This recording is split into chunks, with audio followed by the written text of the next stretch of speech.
Ladies and gentlemen, thank you for patiently waiting. You're connected to the earnings call of Security and Intelligence Services. The call will start shortly. Request all participants to stay connected. Ladies and gentlemen, you're connected to the earnings call of Security and Intelligence Services. Please stay connected. The call will start shortly. We would request all participants to stay connected. Thank you.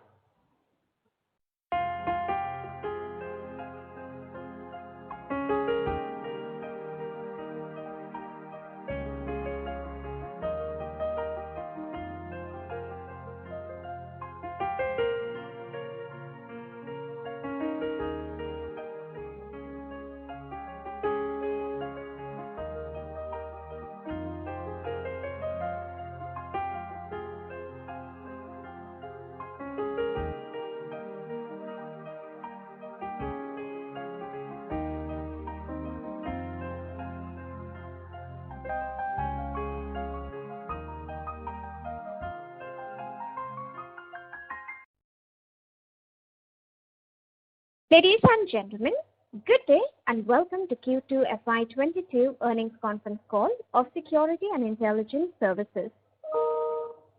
As a reminder, all participant lines will be in the listen-only mode, and there will be an opportunity for you to ask questions after the presentation concludes. Should you need assistance during the conference call, please signal an operator by pressing star then 0 on your touchtone phone. Please note that this conference is being recorded. I now hand the conference over to Mr. Vamshidhar Guttikonda. Thank you, and over to you, sir. Thank you, Margaret. Good afternoon, everyone. A heartfelt welcome to our Q2 FY22 earnings conference call. Along with me, I have our Group Managing Director, Mr. Rituraj Sinha, and Mr. Devesh Desai, our Group CFO. I hope everyone has had an opportunity to look at our results.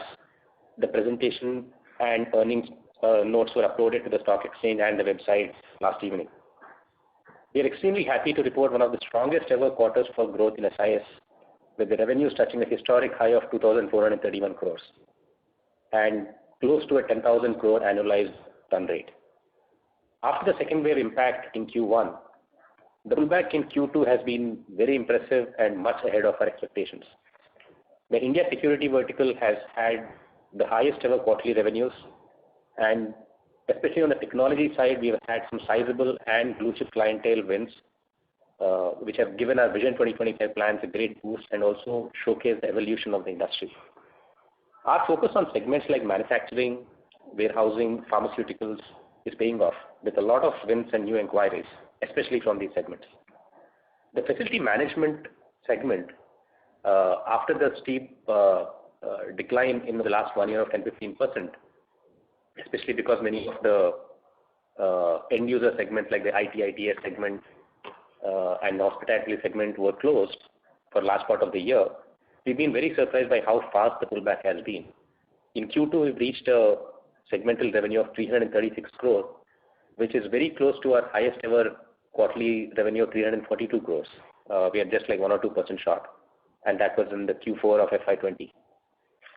So this is pretty comforting, and we are very confident that with the with the order book that we have and the festive season coming up, I think the next half is going to be a pretty solid half for the facility management vertical. Australia, as we had communicated earlier and on expected lines, the ad hoc business related to COVID has slowly been easing off. But despite that, they had a decent quarter. It's only a marginal 3% decline, but we are still an 8% increase over the previous year. Furthermore, Australia has had extended lockdowns that are currently among the longest worldwide, which have hurt new tenders and also the cash collections. But hopefully, with Australia also easing off on its zero COVID strategies and vaccination picking up, I think the next 2 quarters the business is confident of new business picking up and also revival of growth. Cash logistics has, as we've seen over the last 3-4 quarters, has had a fantastic run. It continues its stellar performance. It has generated over 11% EBITDA margin, which is the highest in our history. The cash logistics segment worldwide is the highest margin vertical among all our 3 or 4 verticals that we have, delivering anywhere close to 15 to 20% margins across the world. And currently we are at 11%, and we are confident that this number can go up over the next 1 or 2 years. Some of the new businesses that we entered into, like cash processing, cash deposit machines, have all been pioneering solutions that we brought to the market, and they're seeing some great traction when we go to the market. Most importantly, we managed to vaccinate fully 84% of our employees and got 3.71 lakh plus doses administered in a record time. And the balance few will be done by early December, and we'll be reaching 100% full vaccination. And this has given a great boost to our reopening and normalization of business. It also gives a great confidence to the clients, many of whom are insisting that the employees be fully vaccinated before we take on any client, any new order. Margins have been flat over the previous quarter, despite some additional expenses on business revival, on travel, vaccination. We have reopened hiring. We've added to our sales teams. I think we are ideally poised to capture the growth which is going to unfold over the next coming 1 or 2 years. And as the business grows in the next few quarters, I think we are confident of reverting to our historic margin profile. With those remarks, I now open the floor for questions. Margaret, can you enable the question queue, please? Thank you very much. We will now begin the question and answer session. Anyone who wishes to ask a question may press star and 1 on the touchtone telephone. If you wish to remove yourself from the question queue, you may press star and 2. Participants are requested to use handsets while asking a question. Anyone who would like to ask a question, please press star followed by 1. Ladies and gentlemen, we will wait for a moment while the question queue assembles.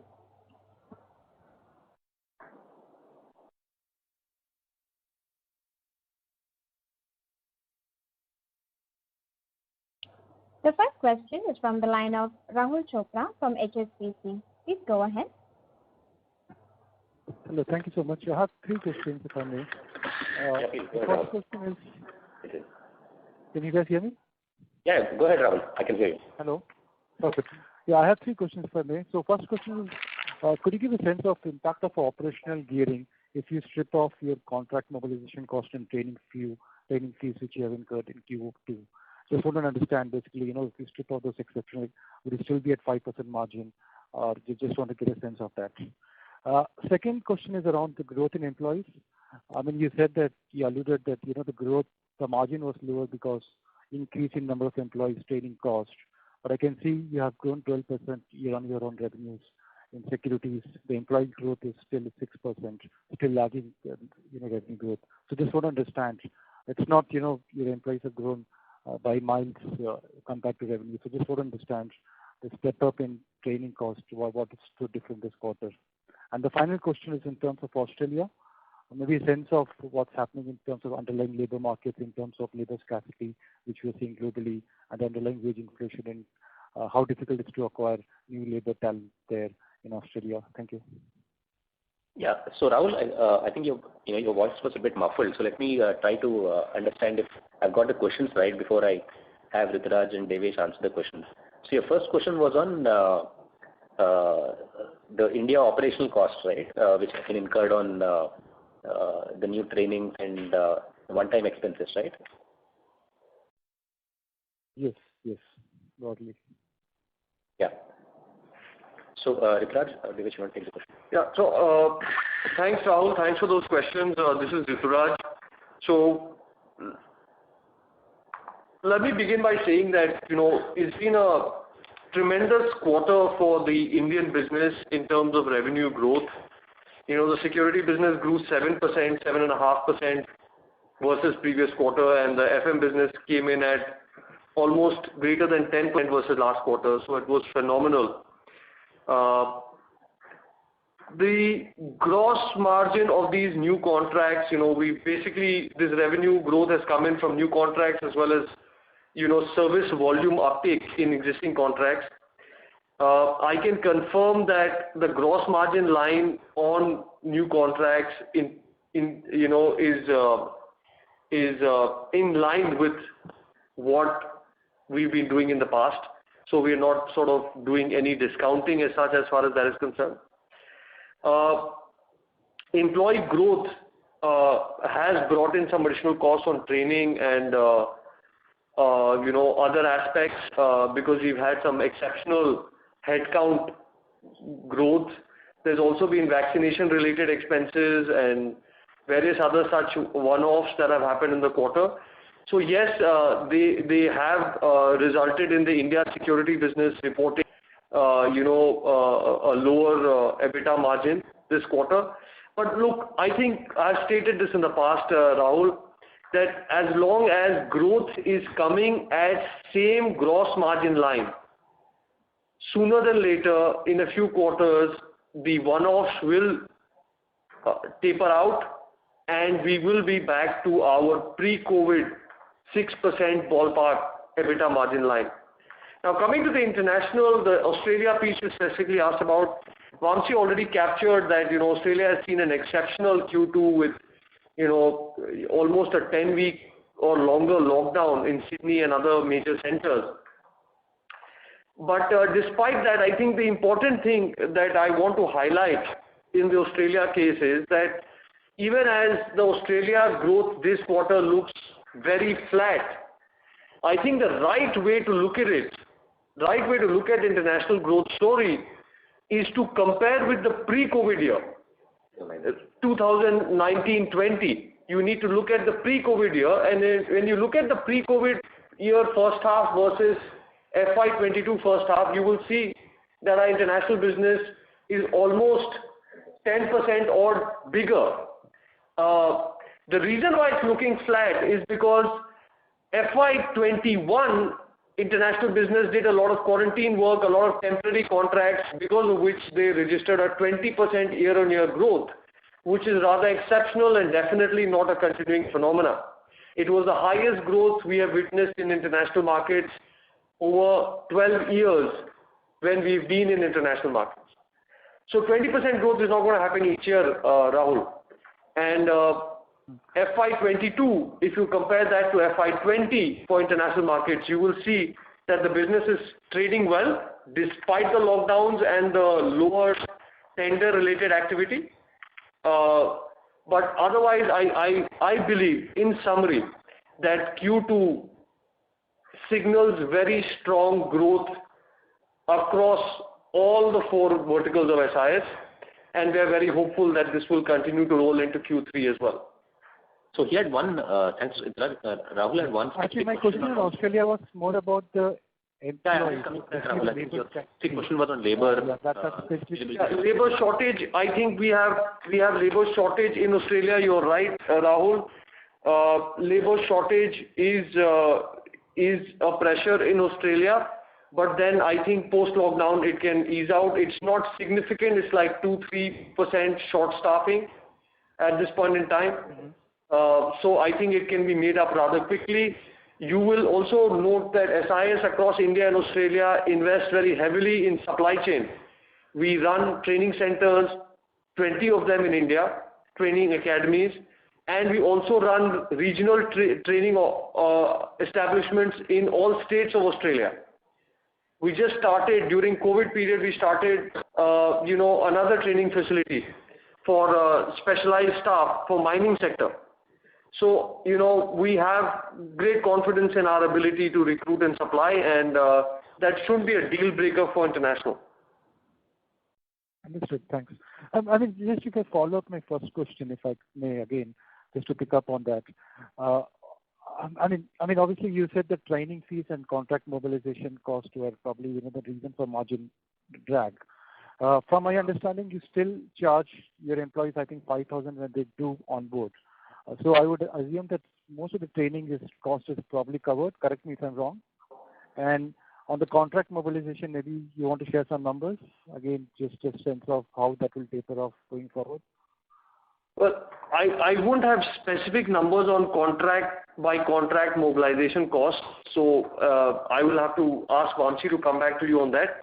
But let me confirm that training and recruitment is a profit center for SIS. It is not a cost center. So we recruit more in India and we result in making a little bit of money on that. Because all our training establishments run with job guarantees. People who train with us, as long as they pass, they have a job guarantee. So, that gives us leverage to charge a fee and make it a profit center to a certain extent. But then again, I think the real point I would like to establish, Rahul, going a little bit beyond your question, is that there are three levers essentially in our business that determine our growth, revenue growth. First lever is existing contracts and additional work from that, which is very strong in Q2 and looks to be strong in Q3 as well. The second lever is new orders, which I think is very, very strong both in security and FM in India at this point in time. And the third and the mother of all levers is wage increase, which hasn't happened for the last 18 months in a meaningful way because the economy has not really been in a position to digest a significant wage change by Government of India or the state governments. Sooner than later, there will be a catch-up wage hike, and I think that will be a massive opportunity for us because unlike staffing sector, our pricing model is cost plus percentage service charge. It's not fixed fee. So not only do we pass through all of the wage hike that happens through minimum wage changes, we are also in a position to then benefit because we charge a service charge as a percentage on a higher cost base. So I think all of those three indicators are pointing in the right direction as of right now. And we are hopeful that, given that there is no disruption again for some or the other reason, we are hopeful that we will look at a double-digit growth this year. Understood. Thank you so much. Thanks. Thank you. Anyone who would like to ask a question, you may press star followed by 1. The next question is from the line of Mukul Garg from Motilal Oswal. Please go ahead. Hey, thanks. Rituraj, I just wanted to start by following up on the previous question on the cost side. I know, you said, these costs change on a quarter-to-quarter basis. But, just purely excluding the so-called reopening cost, where, you're deploying for new contract, which you highlighted as 20 crore increase in the monthly run rate or, kind of travel and everything. How should we look at the margins on the India securities business ex of the normalization this quarter, with the expectation that it should eventually, reach back to pre-COVID level, but just purely in the very near term, ex of the incremental investment from your side, what would have been the profitability? No, so I think it's without getting into the exact details and mechanics of it. Look, the fact is that if you look at our facility management EBITDA margin change, you will see a very strong recovery there already versus Q1 as revenue picks up. In the SIS standalone, the SIS security business, that is not very evident because there's ESOP costs and then there is additional hiring costs and then there is travel costs and PPE costs. All of vaccination costs are booked in the standalone entity. So it's not easy for me to segregate and respond in very great specific detail. That's the reason why I keep saying that the gross margin of the India security business remains intact. Therefore, I have no reason to believe that the EBITDA margin profile will be any different than 6% that it was in the pre-COVID period. It's a good question whether this will taper out in one quarter or it will take more than 1 quarter, 2 quarters to taper out. But fundamentally, the margin profile of India security business remains unchanged. So you can model with 6%. And Mukul, just to give you one specific example, at our scale, every cost adds up. For instance, if just giving you rough example, if you have 200,000 employees, and if you spend even 100 rupees per month on masks for the employees, that's 2 crores a month on cost. That's 24 crores a year, right? Some of it might be passed on to the employees, to the vendors, but some we might have to bear, right? So on our scale, every small item like this adds up. So just vaccination, transportation, for example. Yeah, vaccination, the logistics of vaccination, transporting the employees to, everything adds up massively. Fair enough. The second question was on the overall India business. If I look at the securities as well as the facility management, both of them did very well this quarter. I think they are now at the peaks of what you have done so far over the last few years. How there was a line in the release that the pipeline continues to be very strong.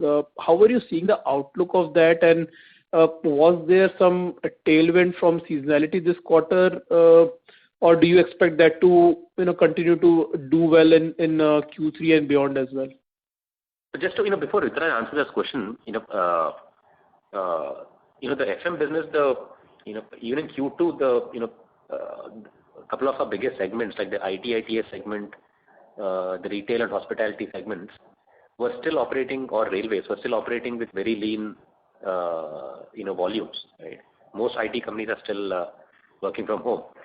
So, in spite of being able to achieve this growth, so and Rituraj can answer from here.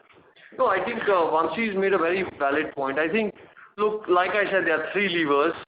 The existing customer full volumes is coming back, which is very good.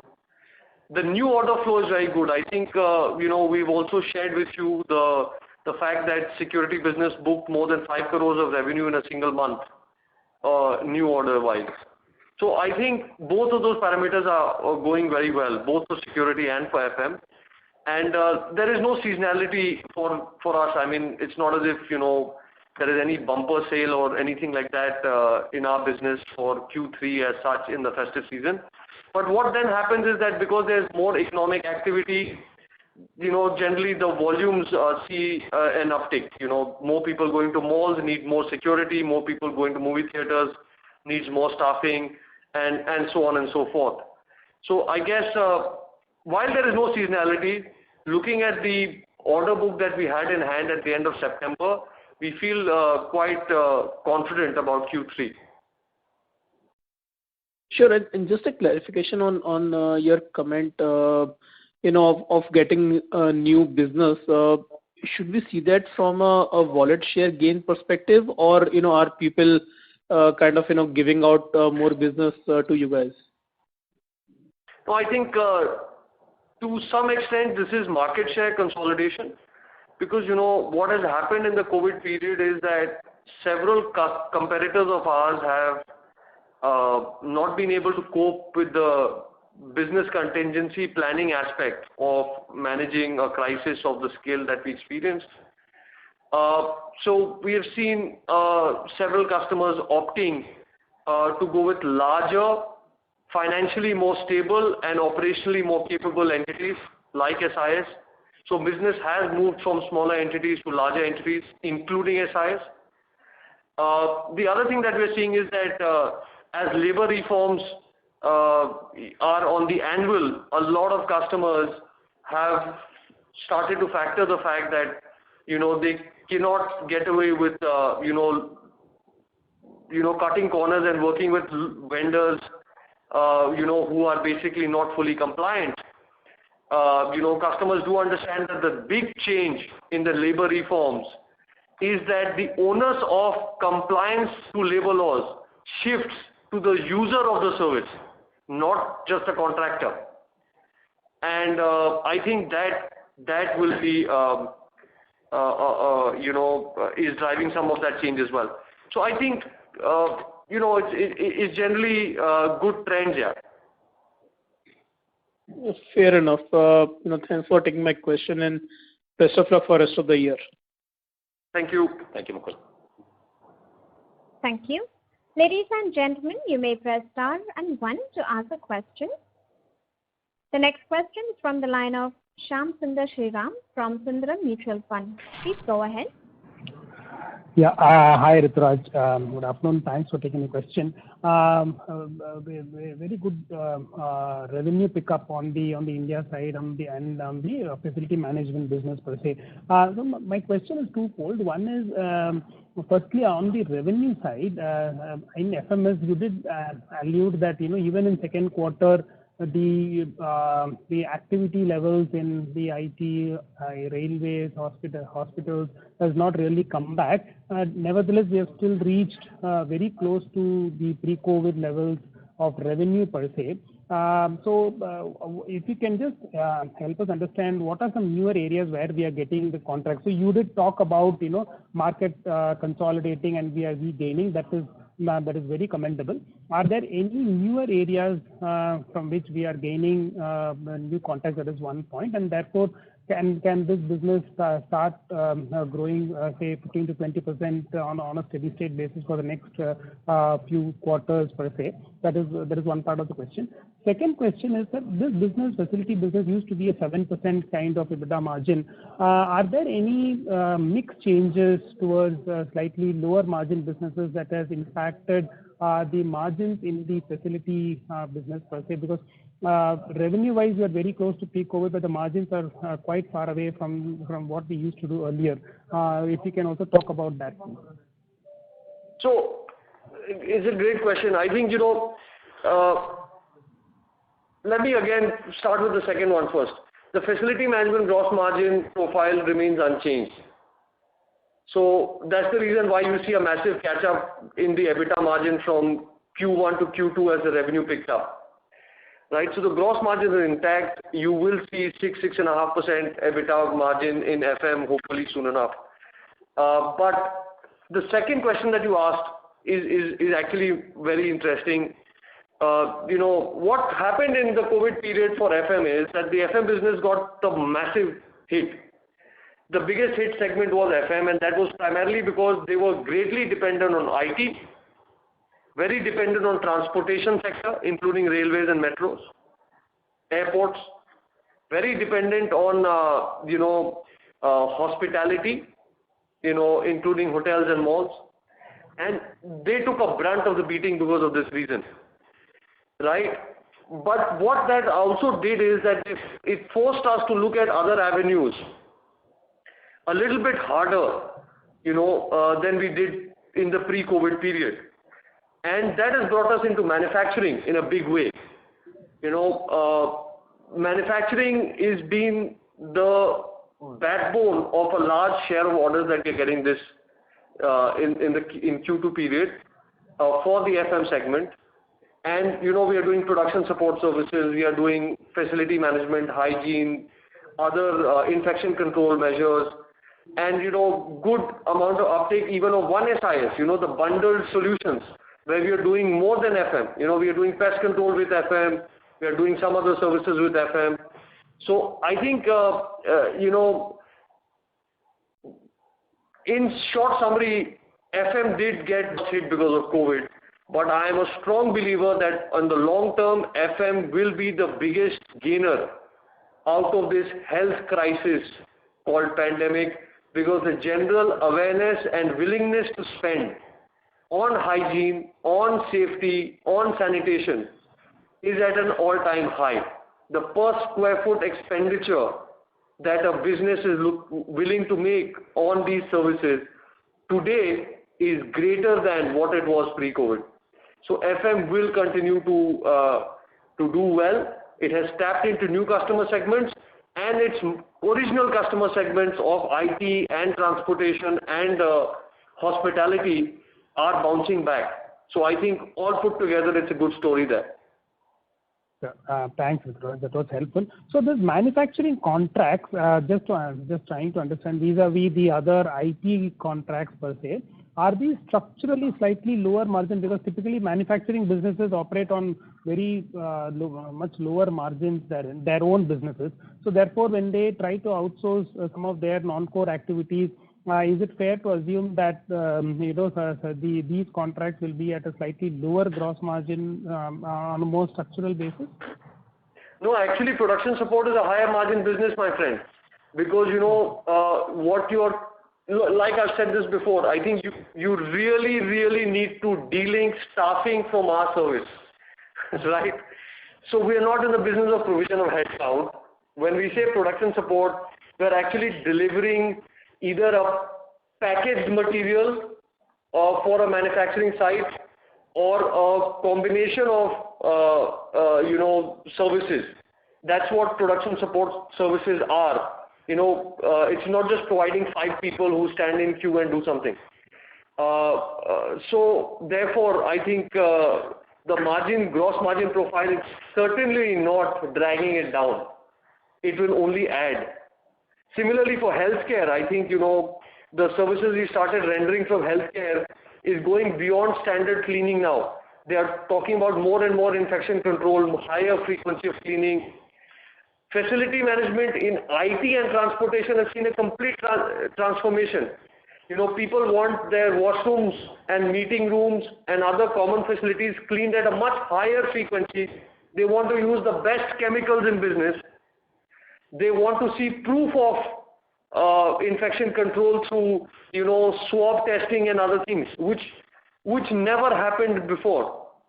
So all these things, as we move from service towards solutioning, the gross margin profile is only going to improve. And also just to add to what Rituraj said, I think we also mentioned it briefly in our note. I think we're also going to see vendor consolidation, being an important part of the next 2-3 years, where smaller vendors, non-compliant vendors are going to be viewed at more aggressively in terms of compliance regulations. Like take the case of Hyderabad Metro, right? There used to be 3 vendors across the Hyderabad Metro as of last year, even during COVID. But now we are the only vendor across every station, across all the Hyderabad Metro network, and we're seeing that play out in other segments and other clients also. And this, I think, is going to be a big theme as we go forward. Sure. Thank you for that, sir. So one question on the security business. We used to talk of these technology-led remote monitoring per se. How is that scaling up? If you can, share your thoughts. Is it scaling up much faster than earlier? Any indication of how much is that kind of remote monitoring business size per se? If you can just give some flavor of that business, it will be. So to be precise, we have 11,000 connections in hand. 4,500 on our operational, rest are under execution. This is completely manpower-less security. There is no manpower involvement. It's alarm on OPEX model, 24/7 monitoring using video analytics and artificial intelligence, and response in emergency scenarios. It also has a value-added component where we are offering customers facility to, like small insurance companies, they want their signages fixed, they want somebody else to manage their air condition maintenance, they want somebody to go and clean their premises for an hour twice a day. So we're bundling all of that in. So it's a new solution. 11,000 sites, will get done hopefully. And that's a very good point that you make. At some point in time, we'll put it in our investor report or maybe ask you guys to come on a video call to show you how it works. I think this is the future of security. Not many people are actually tracking the fact that companies like ADT and Secom, which are global market leaders in this space, they have a massive premium valuation because of this nature of services that they offer. We are the first movers in this space in India, and we are looking aggressively to invest in this area as part of our Vision 2025 plans. And Rituraj, currently on an annualized basis, will this be like sub 5% of or sub 2% of our total consolidated revenues? I think sub 5% we can say. Okay. Thank you, sir. That's it from me. Should I take a size, one size will be sub 5%. Okay. Thank you. Thank you. A reminder to all the participants, you may press star and 1 to ask a question. The next question is from the line of Ajit Shah from India Infoline. Please go ahead. Hi, this is Vidit from IIFL. My question was regarding the Australia margins. Now, we've seen like decent improvement QOQ despite the ad hoc high margin contracts, fading away. So could you explain what's driving this? Are new contracts coming in at higher margins, or has there been any sort of cost rationalization? No, I think I would very clearly urge everybody to please factor Australia margins exactly at the pre-COVID level of 5% a little bit higher than 5%. What you're seeing right now is because of still a lot of temporary contracts are not completely out of the system. There has been cost rationalization, or full costs are not in the business because there's no travel, there's a lot of things that are not happening currently. And this is not truly representative. And also with the labor shortages, as we indicated earlier, there's also a slight premium to what we are charging. That's why there'll be a slight margin uptick you would have seen over the previous quarter. But yeah, as and when the border restrictions ease down and the labor shortages are out of the system, I don't think your ability to charge the premium will continue. So I think, yeah, as Rituraj was mentioning, the real margin profile will be between 5 and 5.5, which used to be the case before COVID. Understood. Fine. And just another one around the OCF generation.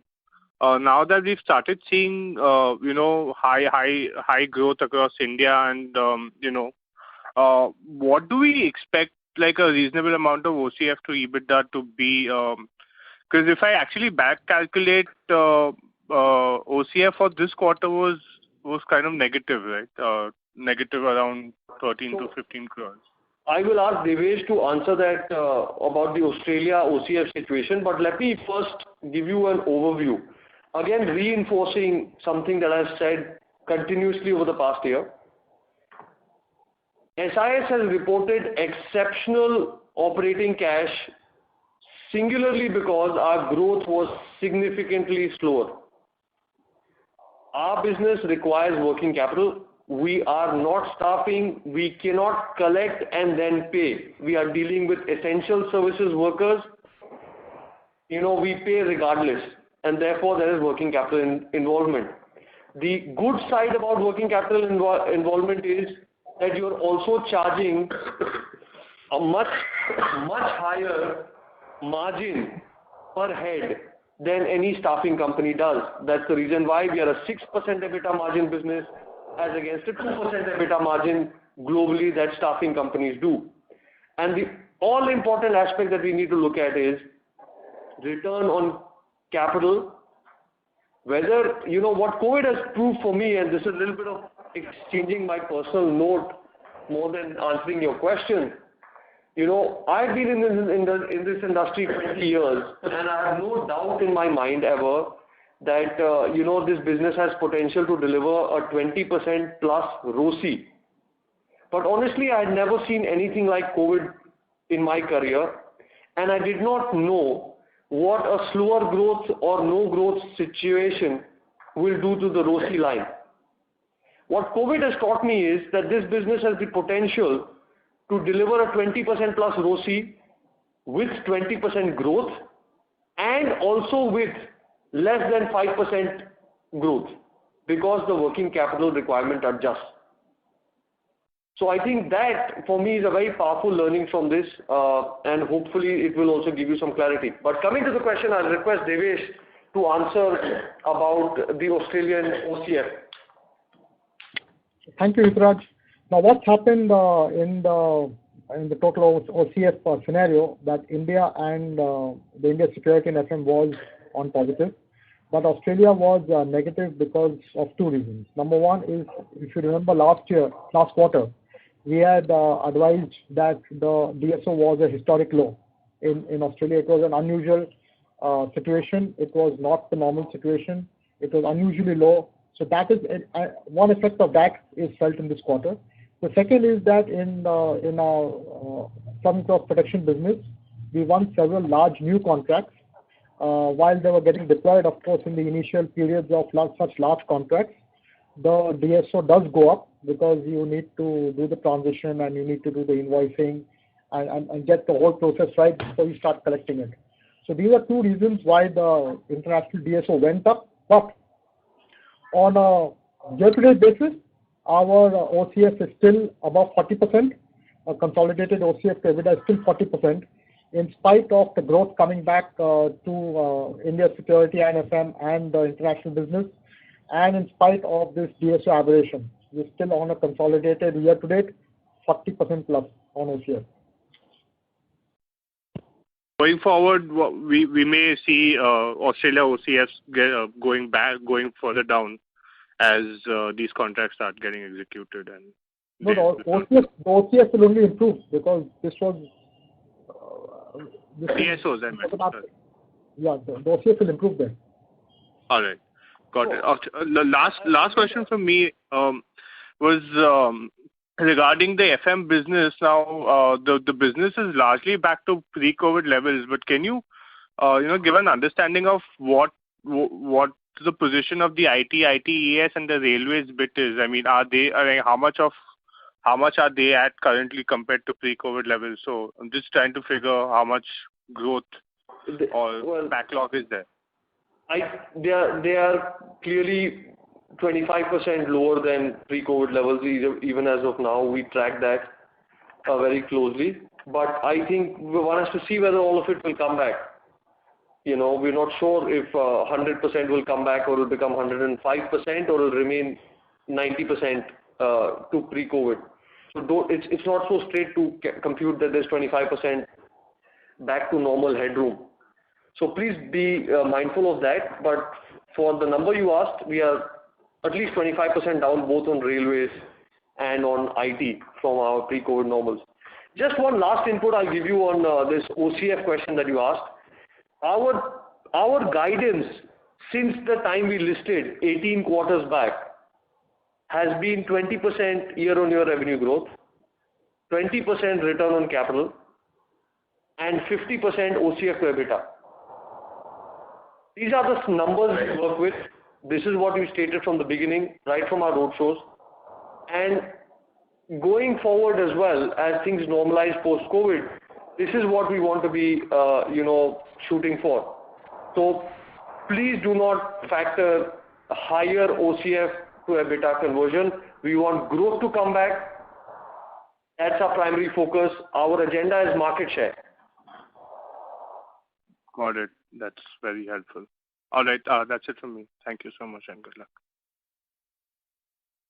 Thank you. Before we take the next question, we would like to remind our participants, you may press star and 1 to ask a question.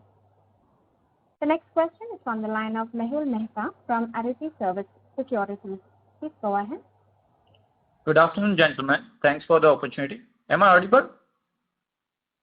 Yes, sir, you are audible.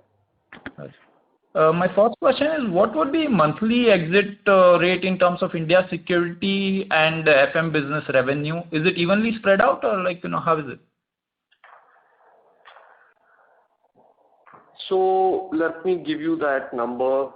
The India security business is at the end of September is tracking at 328 crores. The Indian FM business is tracking at 119 crores. Just for reference, pre-COVID, India security business in March 2020 was 303, now is 328. FM was 116 in March 2020, now is 119. Sure. Another question is, when you are guiding for 10,000 crores of annual run rate of revenue, would it mean that for the next half it would be 2,500 crores each kind of if I take broadly 5,000 crores or 5,200 crores in the remaining more or less broad guidance? How should I? Let me just clarify. It's not, when I mean annualized, it's not for FY22. It's just 2,430 crores for Q2, just multiplied by 4 and we are close to 10,000. It's more it's a run rate. We look at our business in a run rate perspective, my friend. It's not a FY22 guidance. So it's basically like, quarter to what you have achieved based on that run rate, like you are annualizing it to 10,000 crores. Is that correct? Not in quarter two. If you just take, September monthly run rate, just annualize it, will be close there. Sure. One clarification I needed. In FM business, we have railway vertical, which is quite significant short of. But when I look at an annual report, when you give revenue breakup kind of from each segment or each vertical, railways doesn't figure out anywhere. So can you guide, where should I look for railways revenue? It will be there in government. Let me check. Mehul, I'll get back to you. It should be in government probably. No, but it would not be reported as special segment, my friend, because like we've said, it's an important segment, but then out of 116 crore, railway would not even add up 10 crores. So, please understand, that's again something I need to keep reinforcing repeatedly. Our business is completely customer segment agnostic. There is no single customer that contributes more than 2.5% of revenue, and there is no customer segment, including the likes of banking and IT, etc., which are like more than 15% of our overall revenue. These services are needed by everybody. Everybody from your RWA to your kid's school, to your office, to your mall that you visit, to the public utility you use every day. Everything needs cameras, guards, and cleaning staff. Yeah, but in terms of railways, could you broadly mention, say in FY21, what would have been the contribution from railway segment to our revenue from FM segment? Let you know, before COVID, the railway segment used to contribute 9 to 10% of the FM segment. No, of the FM overall business. That has come down in FY21 because the railways business has come down. In FY21, it should be around 5% also. Again, of the FM part. If you take the overall company, it's like minuscule.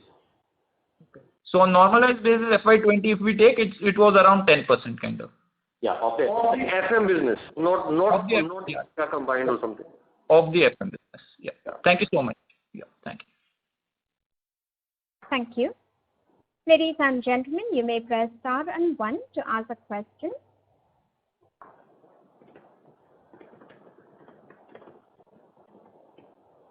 Anyone who would like to ask a question, you may press star followed by 1.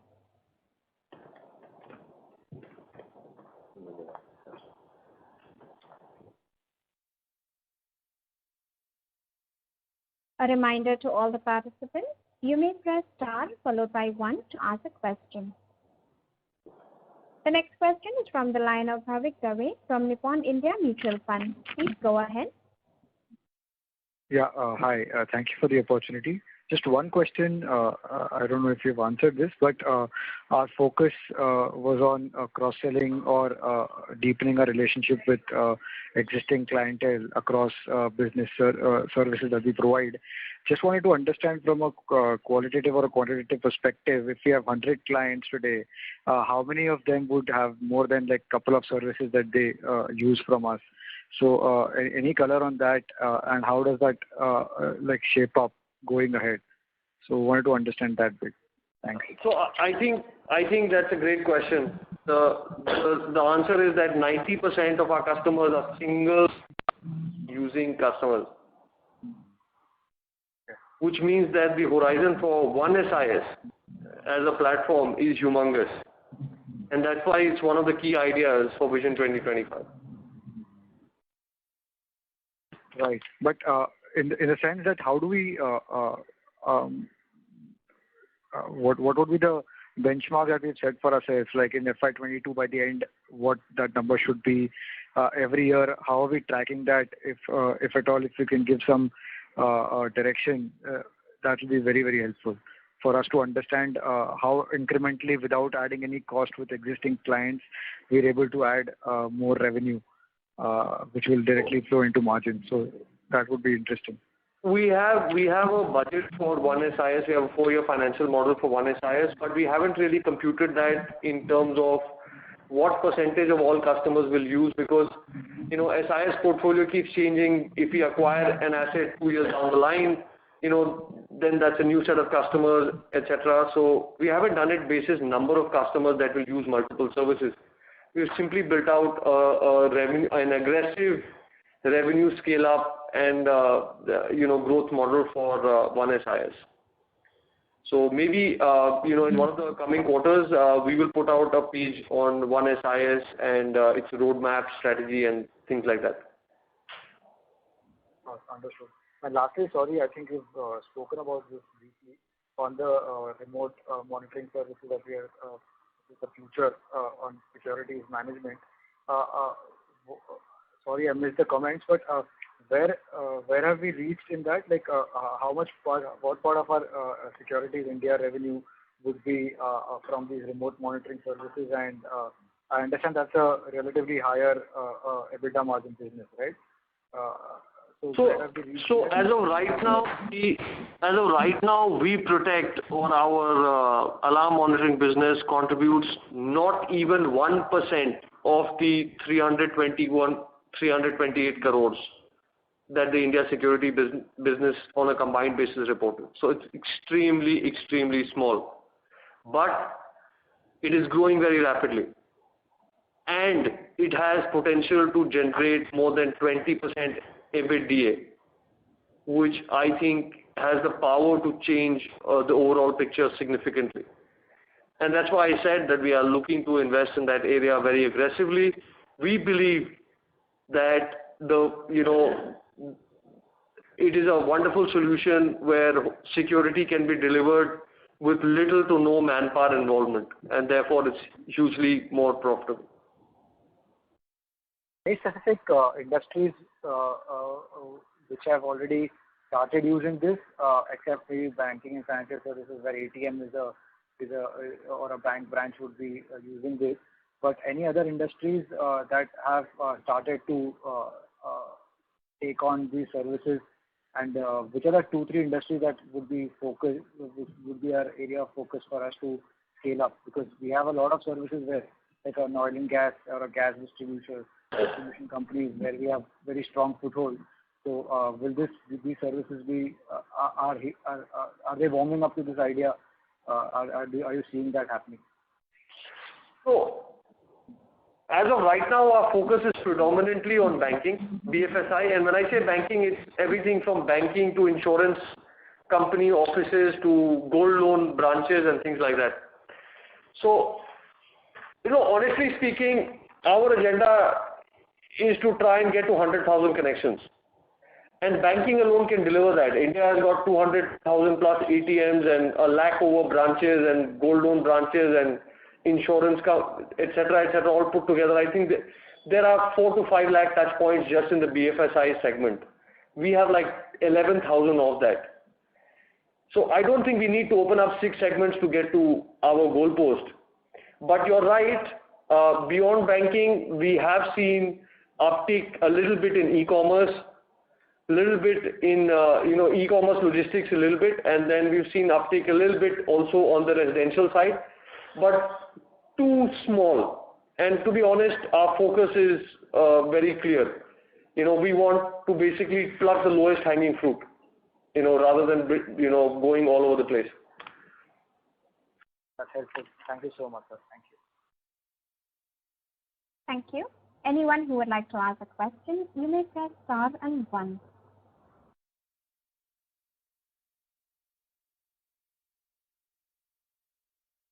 Ladies and gentlemen, you may press star and 1 to ask a question at this time.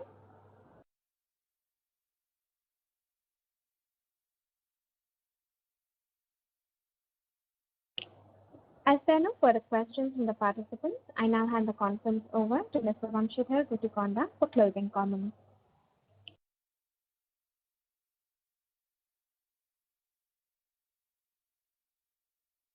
As there are no further questions from the participants, I now hand the conference over to the management for closing comments. Thank you, everyone. That was a very interesting and engaging discussion with the analyst and investor community.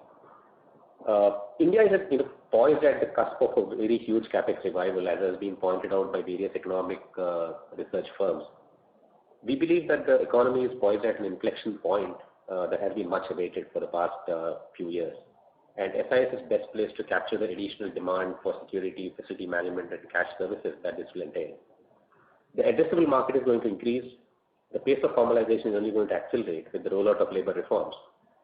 And coupled with the steady change in customer behavior towards more technology-based solutions, we are confident of maintaining our growth, increasing differentiation with the peers and competitors, and accordingly double our market share in all our segments as we have envisioned in the Vision 2025 plan.